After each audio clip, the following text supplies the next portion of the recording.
হচ্ছে আপনার দলের যারা নেতাকর্মী আছে সেই নেতাকর্মীকে আপনি কি শিক্ষা দিবেন যে তারা এভাবে কোনো ফ্যাসিজম দেখলে এভাবে ছদ্মবেশে থেকে যাবে? ফ্যাসিজম দেখলে ছদ্মবেশে থেকে যাবে কিভাবে? যেভাবে আপনি ছিলেন না, কোনদিনও না। আপনি এই কথা বলতেই পারেন না। আপনাকে নিয়ে যে অভিযোগগুলো আসে এর মাঝে কিন্তু খুব কমন একটা কোশ্চেন আমরা খুব শুনি, সেটা হচ্ছে যে আপনি ছাত্রলীগের সাথে ছিলেন, ছাত্রলীগ করেছেন, ছাত্রলীগের সাথে ছিলেন, আপনি মুজিবের পক্ষে ভাষণ দিয়েছেন, প্রচার করেছেন। একজন সার্জিসকে কেন ছাত্রলীগ করতে হয়েছিল? হ্যাঁ, আচ্ছা শুনেন, এটা হচ্ছে কষ্ট লাগার কিছু নেই। হ্যাঁ, এটা হচ্ছে ফ্যাক্ট বা রিয়েলিটি। এটা আমি 2017 সালে ঢাকা বিশ্ববিদ্যালয়ে ভর্তি হয়েছি। ঢাকা বিশ্ববিদ্যালয়ে তখন পরিস্থিতি ছিল, ভাইরা যেহেতু এখান থেকে পড়েছেন জানবেন, বা আশেপাশে থাকলে আরও জানবেন। ঢাকা বিশ্ববিদ্যালয়ের প্রত্যেকটা ছেলেদের হলে, আপনি যদি হলে থাকতে চান আপনাকে ছাত্রলীগের প্রোগ্রাম গেস্টরুম করতে হবে। এটা বাধ্যতামূলক। আপনি যদি করেন থাকতে পারবেন, না করলে থাকতে পারবেন না। প্রথম, দ্বিতীয়, তৃতীয় বর্ষে এটা বাধ্যতামূলক। আমি আমার জায়গা থেকে, আমার ঢাকায় এরকম আত্মীয় স্বজন কেউ ছিল যার বাসায় আমি থাকবো। ঢাকা বিশ্ববিদ্যালয়ের আশেপাশে যে চানখারপুল, লালবাগ এলাকার যে মেয়েদের অবস্থা, তার চেয়ে হলে একটু কষ্ট করে প্রোগ্রাম গেস্টরুম করে হলে থাকা হাজার গুণ ভালো। আমি হলে থেকেছি, হলে ছাত্রলীগের প্রোগ্রাম গেস্টরুম করেছি। এক।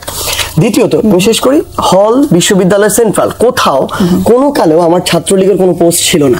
আমি জীবনে শুনিনি যে আমার নামের পাশে 24-এর অভ্যুত্থানের আগে কেউ এটা ব্যবহার করেছে যে ছাত্রলীগের নেতা। কিন্তু 24-এর অভ্যুত্থানের পরে ইচ্ছাকৃতভাবে, আমি মনে করি একটা রাজনৈতিক উদ্দেশ্যে প্রশ্নবিদ্ধ করার জন্য এই শব্দটা ব্যবহার করা হতো ছাত্রলীগের নেতা।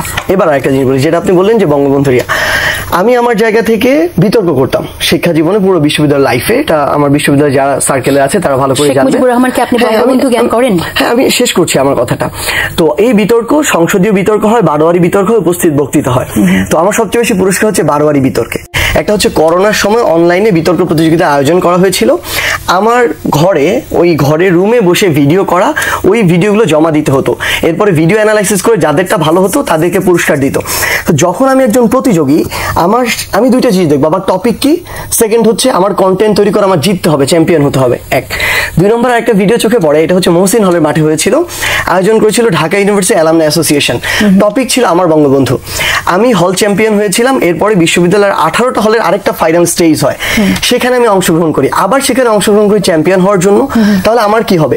আমার যে টপিক, আমি ওই টপিকের যত ধরনের ভালো তথ্য পাওয়া যায় আমি খুঁজে উপস্থাপন করে আমার আবার চ্যাম্পিয়ন হতে হবে। তো এটাই আমি উপস্থাপন করেছিলাম, এবং এই দুইটা ভিডিও আমি মাঝে মাঝে আমার জায়গা থেকে। কিন্তু আমি বুঝলাম, কিন্তু এটা তো সত্যি যে ছাত্রলীগ করেছে, তখন ছাত্রলীগের যে সভাপতি, তার সাথে আপনার ছবি আছে। হ্যাঁ, আমার তার সাথে শেখ হাসিনার সাথে ছবি আছে, শেখ হাসিনার সাথে ছবি আছে, তার পক্ষে যে বক্তব্যগুলো আছে। আমার কথা হচ্ছে, তাহলে ছাত্রদল ওখানে কি করে থাকলো ইউনিভার্সিটিতে? কোথায় ছাত্রদল ছিল না? প্রত্যেকটা ঢাকা ইউনিভার্সিটি যারা পড়ালেখা করেছে তাদের প্রত্যেককেই কি মুজিবের স্লোগান দিয়ে পড়ালেখা করতে? আপনি বুঝেন নাই। ঢাকা ইউনিভার্সিটিতে যারা হলে থেকেছে, ধরেন ছাত্রদল অনেকে ছিল, হলে থাকে নাই, বাইরে থাকতে হয়েছে। ভাই বলতে পারবে, ইভেন ক্যাম্পাসে ঢুকতে দেয় নাই। আমি যদি বলি মধুর ক্যান্টিন কিংবা এদিকে যখন এসেছে তারা লাঠি দিয়ে তাড়া করেছে। এটা শুধুমাত্র ছাত্রদল তো মাঝে মাঝে আসতে পেরেছে, কিন্তু যদি আপনি শিবির দেখেন, মানে ওই যে একটা শিবির ধরে ধরে জবাই করে, এই পর্যন্ত স্লোগান দেওয়া হয়েছে। তো ফ্যাক্ট হচ্ছে, আপনি এখন এটা বলছেন যে আপনার কেন ছাত্রলীগ করতে হয়েছে। আমি যদি আপনাকে প্রশ্ন করি, তাহলে আমার একটা প্রশ্ন আছে, আপনাকে না, শুধু আপনাকে না, বাংলাদেশের এই যে মেইন স্ট্রিম মিডিয়া যারা আছে, এত বড় বড় হাউস, এই মিডিয়া হাউসগুলো আমাদেরকে যে বাধ্যতামূলকভাবে গণরুমে রাখা হলো, 4 জনের রুমে আমি 2 বছর 40 জন থেকেছি। এটা যে করা হলো, গেস্ট রুম করানো হলো, ল্যাব ক্লাস বাদ দিয়ে আমাদেরকে বাধ্যতামূলকভাবে আওয়ামী লীগের একজন নেতাকে সালাম দেওয়ার জন্য ঢাকা বিশ্ববিদ্যালয়ের শত শত শিক্ষার্থীকে ঘন্টার পর ঘন্টা দাঁড় করিয়ে রাখা হয়েছে। ভাইরা বলতে পারবে এটা সত্যতা আছে? গণরুমে যায় না। কি করেছেন সেটা আমি প্রশ্ন করছি। আপনি যখন মিডিয়ার কথা বলছেন, আমি তো জানি মিডিয়া কি করেছে, সেটা আমরা নিজেই দেখেছি। ব্যক্তিগতভাবে আমি যদি আমাকে প্রশ্ন করেন, সেটা আপনি উত্তরটা জানেন যে আমি যে প্রতিবাদটা করেছিলাম এবং সে কারণে আমি থাকতে পারিনি, কিন্তু সেই প্রতিবাদটা তো আপনি করেন নাই। আমি প্রতিবাদ করি না।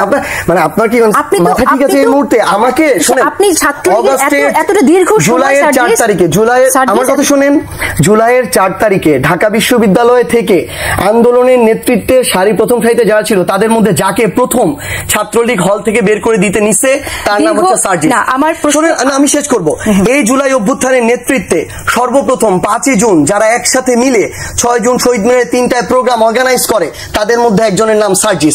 এই অভ্যুত্থানের সামনে সারিতে থেকে যে কয়েকজন নেতৃত্ব দিয়েছে, ক্রেডিট দেই বলেই আমি আপনার সাথে নিয়ে কথা বলছি, ক্রেডিট দেই বলে আমি এই প্রশ্নগুলো যখন মানুষের মুখ থেকে শুনি সেটা জবাব দিতে চাই বলে আপনার কাছে জবাব জানতে চাইছি যে আপনি দীর্ঘ সময় ছাত্রলীগে থাকলেন, ছাত্রলীগের যে অপকর্মের দাগ আছে, সেই দাগটা তো আপনাকেও কেউ কেউ লাগাতে চায়, সেটার দায় আপনি কিভাবে এড়াবেন? এবং আপনার আরেকটা প্রশ্ন শেষ করে নিই স্যার, সেটা হচ্ছে আপনার দলে যারা নেতাকর্মী আছে সেই নেতাকর্মীকে আপনি কি শিক্ষা দিবেন যে তারা এভাবে কোনো ফ্যাসিজম দেখলে এভাবে ছদ্মবেশে থেকে যাবে? ফ্যাসিজম দেখলে ছদ্মবেশে থেকে যাবে কিভাবে? যেভাবে আপনি ছিলেন? না, কোনদিনও না। আপনি এই কথা বলতেই পারেন না। সবচেয়ে বড় কথা হচ্ছে আমি ঢাকা বিশ্ববিদ্যালয়ে পঞ্চগড় থেকে ফার্স্ট ইয়ার একজন ছেলে 2017 সালে পড়তে এসেছি। আমার ওই সামর্থ্য আছে ছাত্রলীগ, শেখ হাসিনা কিংবা এই পুরো রেজিমটার বিরুদ্ধে দাঁড়ানো? আমি 2017 সালে এখানে এসেছি। 9 থেকে 17 সালে এটা কিভাবে আসলো? তখন বাংলাদেশের রাজনৈতিক দলগুলো কি করেছে? আরো যারা এত বড় বড়, না আমার শেষ করতে হবে, আপনি তো প্রশ্ন করেছেন, আমার তো উত্তর দিতে হবে।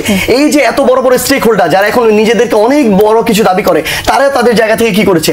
আমি তো আমার জায়গা থেকে যখন আমাকে বাধ্যতামূলক এটা করানো হয়েছে, আমি করার পরে যেদিন আমার সাহস হয়েছে, না আমি শেষ করি, যেদিন আমার সাহস হয়েছে আমি এটার বিরুদ্ধে প্রতিবাদ করতে পারি, ওই দিন আমি নিজে আমার ফেসবুকে এখনো এটা আছে, এটা 2020-21 সালের কথা আমি দিয়েছি, ঢাকা বিশ্ববিদ্যালয়ের জন্য এই বাধ্যতামূলক ছাত্র রাজনীতি একটা অভিশাপ। এই লেখাটা আমি যেদিন লিখেছি অন্য কোনো সক্রিয় রাজনৈতিক দলের একজন নেতাকর্মী এটা লিখতে পারে নাই। এটা করেই আমরা সেখান থেকে বের হয়ে এসেছি। আর যদি আগ্রহ থাকতো বা কোনো কিছু সুবিধা নেওয়ার ইচ্ছা থাকতো তাহলে তো একটা পোস্ট নিতাম, কখনো পোস্ট নেই নাই। তো আমাকে সাদা হয়েছে যে আমি হলের ক্যান্ডিডেট হবো কিনা, কারণ আমার চেয়ে ওই মুহূর্তে